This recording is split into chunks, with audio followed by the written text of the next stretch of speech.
Hello, hello, hello, and welcome to the ADHD Girls Up London. Today we are at the V&A exhibition Up London with me, Laura, and me, Claire. We've decided to go live. We have no idea what this is or what this does, but you know what? We're going to try it and just see what happens. So let's start with our usual. How has ADHD shown up for you this week, Laura? Oh, sweet Lord, this could be a 2-hour one for me. Getting up London for me was a challenge. There's so many factors, so many noises. Like, I don't know how you can hear it or not on this podcast, but there's a lot of noise around us. There's a lot of people. There's a lot of traffic. There's a police helicopter that was directly above us. There's crowds. There's smells. There's light. It's just everything's overwhelming for me. So I had to get a train up, which was quite busy. People, lots and lots of people, lots of noise. And I forgot to eat. I forgot to drink because my focus is get up London. And then when I got up here, I was just shaking and very much like, right, I need to sit down and eat something, which if anyone's been to London knows you can't sit down anywhere on a Saturday and eat anything because there's people, queue. And it's very, I don't even know what the word, overwhelming over everything. So I met Laura at the V&A. So we both came from the directions and my travelling was actually fine.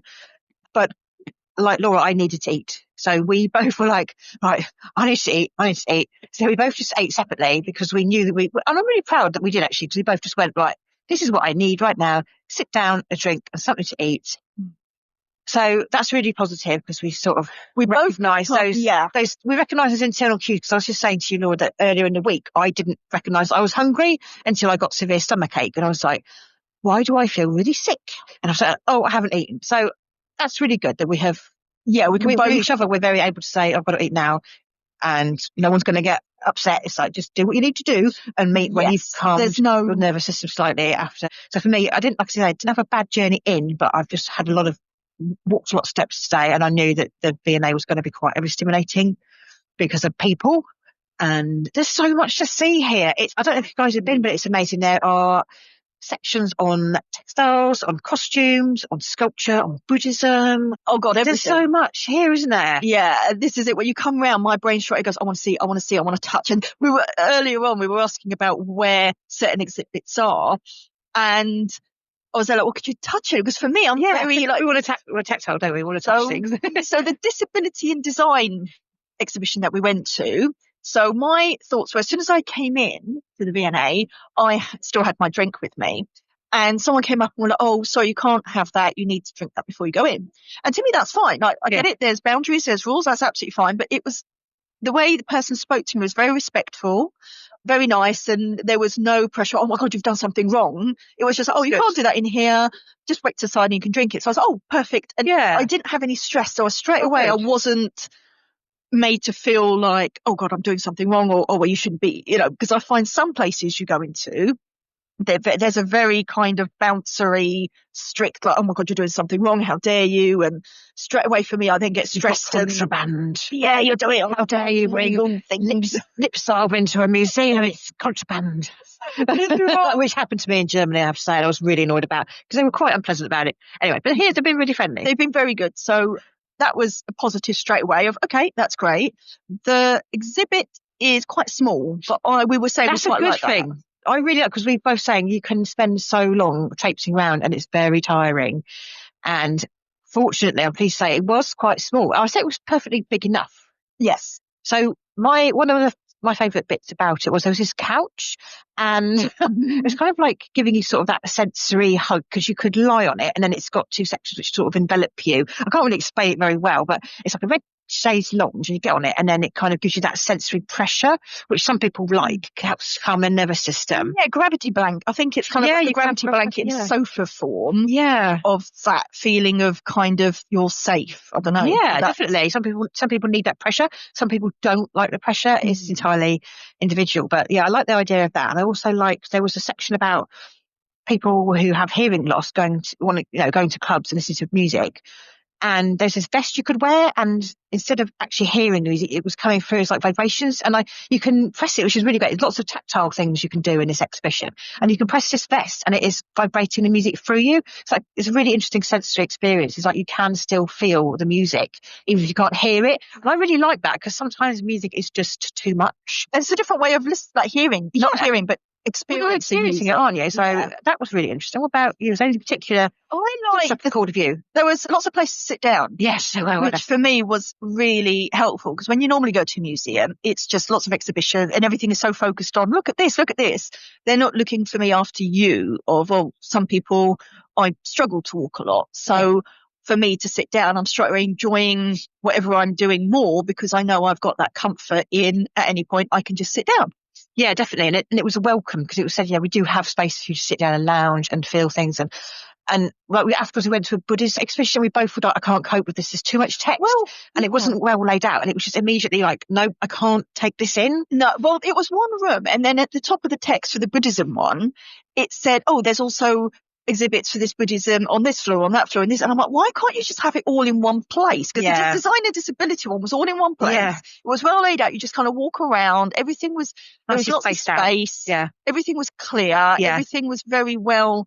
There was no massive chunks of anything. No. It was lots of information on various disabilities. Now, the one thing I did notice, there wasn't any much on ADHD or... No, there wasn't. I thought there'd be a bit more about neurodiversity. It was mentioned. There was a few sections on it, autism, and I don't think I saw anything about ADHD. Still autism, definitely, but not ADHD. Yes, it was quite interesting. I mean, there was stuff that was relevant to us. Spoons, wasn't it? Yeah, there was about spoon theory. There was an interesting clock that was made of spoons. We were like, oh yeah, we know about spoon theory. Like, don't use too many spoons, and how many spoons we've got for the day, and I've already used 2, and I've got another 8, and how am I going to spend them? So there was that, but there wasn't a huge amount, was there? That was obviously about neurodiversity. But I saw that it is about disability, and it just highlights how many forms of disability there are, and how some of these things, like say, like you might still have, there's intersectionality. You might still have hearing issues or visual issues and mobility issues. So all these things are relevant as well.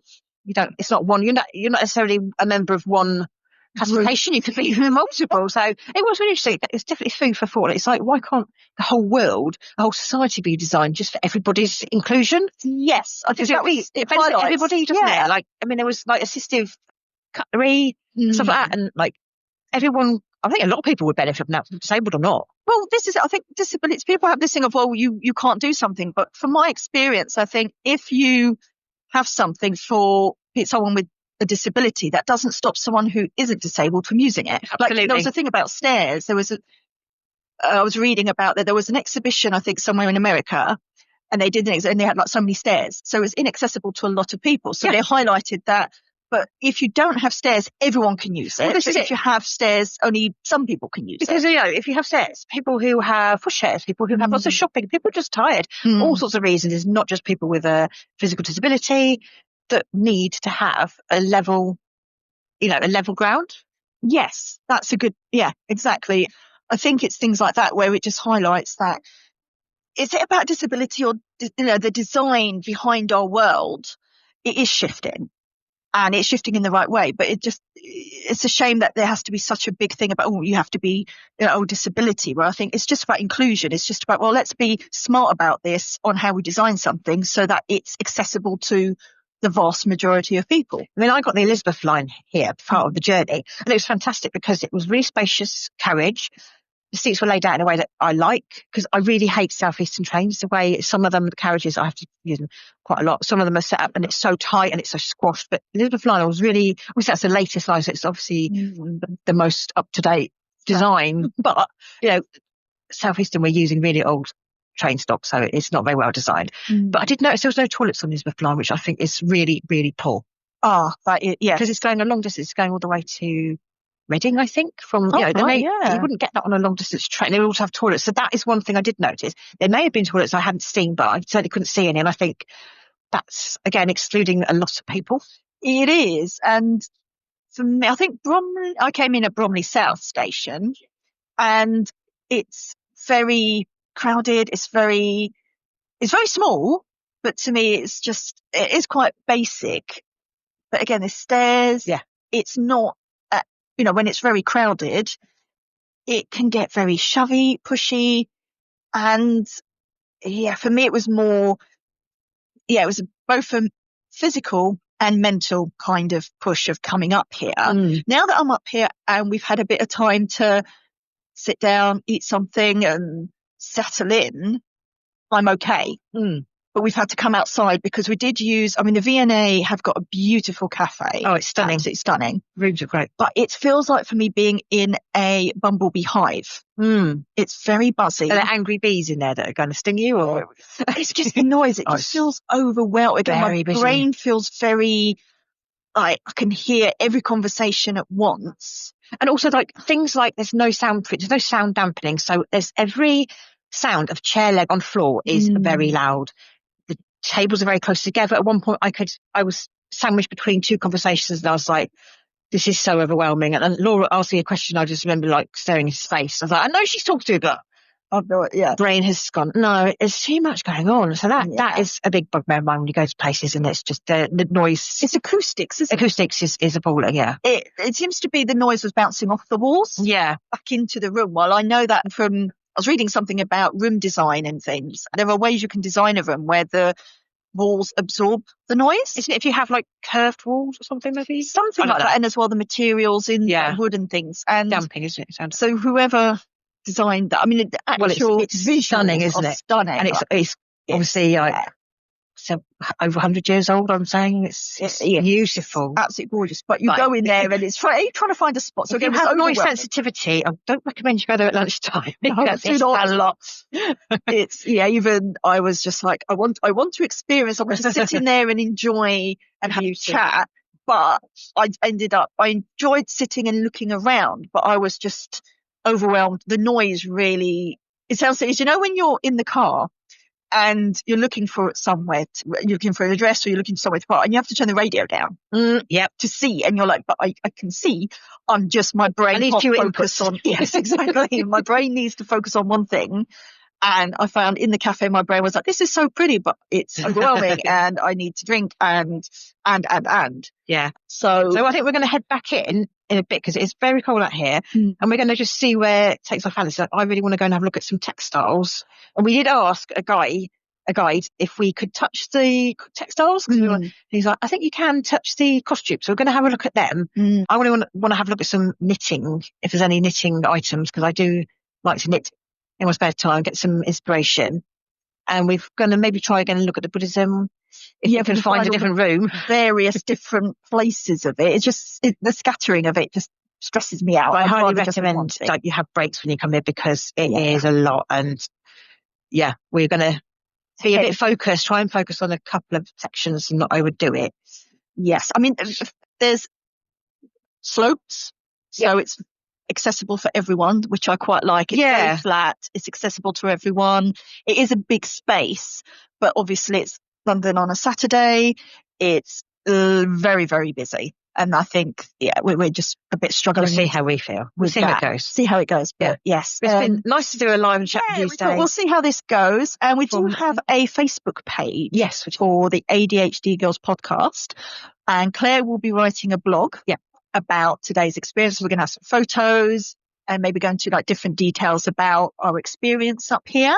So if you would like to come along and see what that's like, then follow on, the ADHD Girls podcast on Facebook. So until next time. See you soon. See you soon. Bye.